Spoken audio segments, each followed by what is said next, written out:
Hello students, welcome to Ashish Polala classes. Today in the present lecture of Indian Constitution, I am going to teach you about the round table conferences as well as Pune Pact and how the Government of India Act 1935 was enacted. In the previous lecture, we had made study in relation to Simon Commission.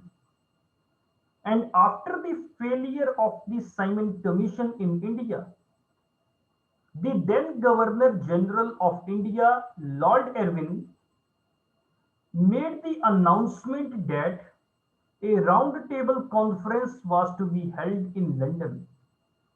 Why so? To hold discussions on the India's constitutional settlement and future reforms of politics in India.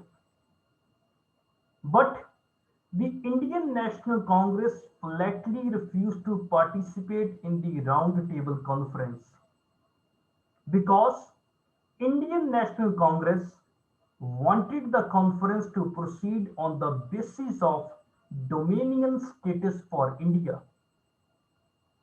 And Lord Irwin, who was the then Governor General of India, he regretted his inability to give any such type of assurance to Indian National Congress.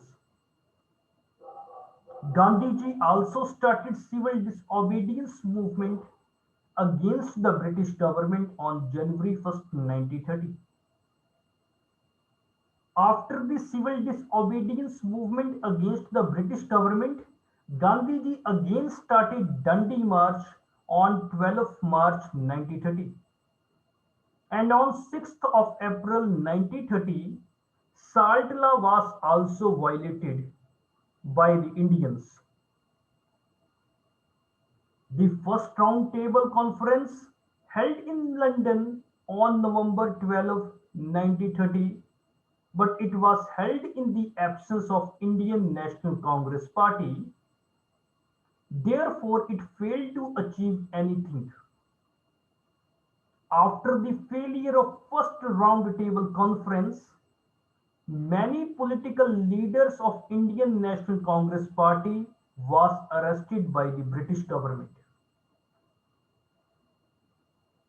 And due to this, a pact, Gandhi-Irwin Pact, was signed between the Governor General and Gandhiji. And through this pact, the Indian National Congress Party agreed to take part in the second round table conference on the assurance to free the leaders of Indian National Congress from the jails. This second round table conference was to be held in London in September 1931 and it was accordingly held. But during this second round table conference, because of the uncompromising attitude of Mr. M.A. Jinnah, who was the Muslim League leader, the second round table conference also could not reach any settlement like first round table conference. On the failure of these two discussions, Mr. Ramsay MacDonald, who was the then British Prime Minister, he made the announcement on 16th of August 1932 in respect of Communal Award for India. This Communal Award not only continued separate electorate for the Muslims, Sikhs, Indian Christians, Anglo-Indians, and Europeans in legislative. But this award also extended the separate electorate to the depressed classes or scheduled caste. This communal award was considered by Mahatma Gandhiji as an attack of the British government on the Indian unity. So Gandhiji undertook fast unto death in Yarwada jail, Pune, to get the communal award modified. Due to this fast of Mahatma Gandhi ji, the condition of Gandhi ji was deteriorated, and at the last there was an agreement which was signed on 25th of September 1932 between the leaders of Indian National Congress and depressed classes. This agreement was known and famous by the name of Pune Pact, which retained the Hindu joint electorate in the Legislative Assembly, but it gave also reserved seat to the depressed classes of people. Therefore, the communal award was thus modified in the light of Pune Pact. It was followed by third round table conference, which was also held in London.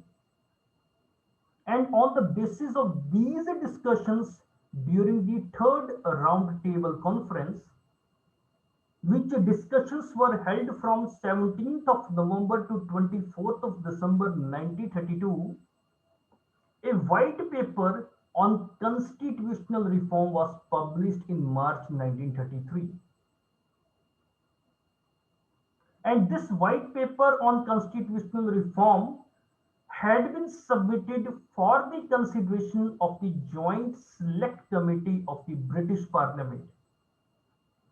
This Joint Select Committee submitted its report, and it recommended some changes in the proposals which were contained in the white paper on constitutional reforms.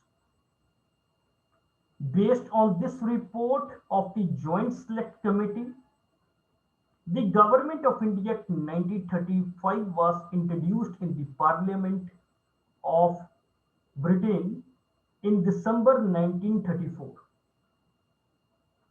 This bill got the royal assent on 4th of August 1935, and it came to be known as the Government of India Act 1935. In the next lecture, I will discuss with you the detailed provisions of Government of India Act 1935.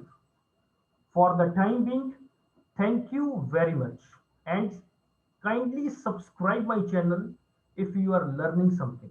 Thank you very much.